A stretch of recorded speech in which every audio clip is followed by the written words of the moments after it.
ছোটবেলা থেকে শুরু করে সারাটা জীবন জুড়ে তার মনে অনেক কিছুই না পাওয়ার হতাশা ছিল। সেই হতাশা থেকেই তিনি লিখেছিলেন তার বিখ্যাত কবিতা কেউ কথা রাখেনি। সাহিত্যের ইতিকথা চ্যানেলে সকলকে জানাই আন্তরিক অভিনন্দন ও শুভেচ্ছা। আজকে আমি সেই কেউ কথা রাখেনি কবিতাটি তোমাদের পাঠ করে শোনাব। কেউ কথা রাখেনি, 33 বছর কাটলো, কেউ কথা রাখেনি। ছেলেবেলায় এক বষ্টমী তার আগমনী গান হঠাৎ থামিয়ে বলেছিল, শুল্কা দ্বাদশীর দিন অন্তরাটুকু শুনিয়ে যাবে। তারপর কত চন্দ্রভোগ অমাবস্যা এসে চলে গেল, কিন্তু সেই বষ্টমী আর এলো না। 25 বছর প্রতীক্ষায় আছি। মামাবাড়ি মাঝি নাদের আলী বলেছিল, বড় হও দাদা ঠাকুর, তোমাকে আমি 3 প্রহরের বিল দেখাতে নিয়ে যাব। সেখানে পদ্ম ফুলের মাথায় সাপ আর ভ্রমর খেলা করে। নাদের আলী, আমি আর কত বড় হব? আমার মাথা এই ঘরের ছাদ ফুঁড়ে আকাশ স্পর্শ করলে তারপর তুমি আমার 3 প্রহরের বিল দেখাবে? একটাও রয়্যাল গুলি কিনতে পারিনি কখনো। লাঠি লজেন্স দেখিয়ে চুষেছে লস্কর বাড়ির ছেলেরা। ভিখারির মতন চৌধুরীদের গেটে দাঁড়িয়ে দেখেছি ভেতরে রাস উৎসব। অবিরল রঙের ধারার মধ্যে সুবর্ণ কঙ্কন পরা ফর্সা রমণীরা কত রকম আমোদে হেসেছে। আমার দিকে তারা ফিরেও চায়নি।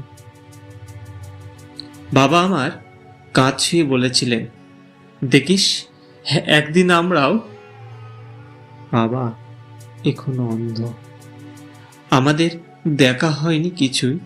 সেই রয়্যালগুলি, সেই লাঠি লজেন্স, সেই রাস উৎসব আমায় কেউ ফিরিয়ে দেবে না। বুকের মধ্যে সুগন্ধি রুমাল রেখে বরুণা বলেছিল, যেদিন আমায় সত্যিকারের ভালোবাসবে সেদিন আমার বুকেও এরকম আতরের গন্ধ হবে। ভালোবাসার জন্য আমি হাতের মুঠোয় প্রাণ নিয়েছি। দুরন্ত ষাঁড়ের চোখে বেঁধেছি লাল কাপড়। বিশ্ব সংসার তন্ন তন্ন করে খুঁজে এনেছি 108 নীল পদ্ম। তবু কথা রাখেনি বরুণা। এখন তার বুকে শুধু মাংসের গন্ধ। এখনো সে যে কোনো নারী। কেউ কথা রাখেনি। 33 বছর কাটলো, কেউ কথা রাখে না। ধন্যবাদ কবিতাটি শোনার জন্য। আমার এই সাহিত্যের ইতিকথা চ্যানেলটি সাবস্ক্রাইব করে দেবেন এবং এই চ্যানেলে যে সমস্ত আলোচনা আছে দেখলে আসলে তোমাদের ভালো লাগবে। বিগত কয়েকদিন আমি ভিডিও আপলোড করতে পারিনি, এই জন্য একটু ব্যস্ততার ছিলাম, পরীক্ষা, সেই কারণে।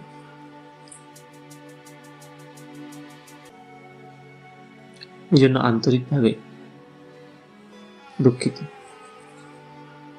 এবং চ্যানেলটি সাবস্ক্রাইব করে দিয়ে আমাকে একটু অনুপ্রাণিত করবেন, তাহলে আমি আরো ভিডিও আপলোড করতে উৎসাহ পাব। কেউ কথা রাখেনি। ছেলেবেলায় এক বষ্টমী তার আগমনী গান হঠাৎ থামিয়ে বলেছিল, শুল্কা দ্বাদশীর দিন অন্তরাটুকু শুনিয়ে যাবে। তারপর কত চন্দ্রভোগ অমাবস্যা এসে চলে গেল, কিন্তু সেই বষ্টমী আর এলো না। 25 বছর প্রতীক্ষায় আছি।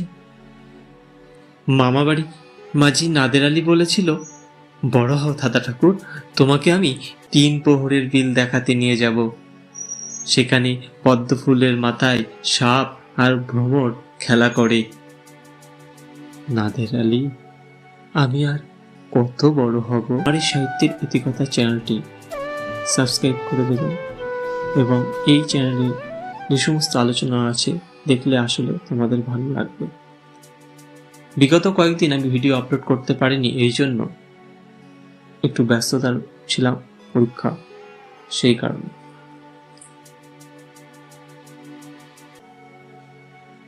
এই জন্য আন্তরিকভাবে দুঃখিত।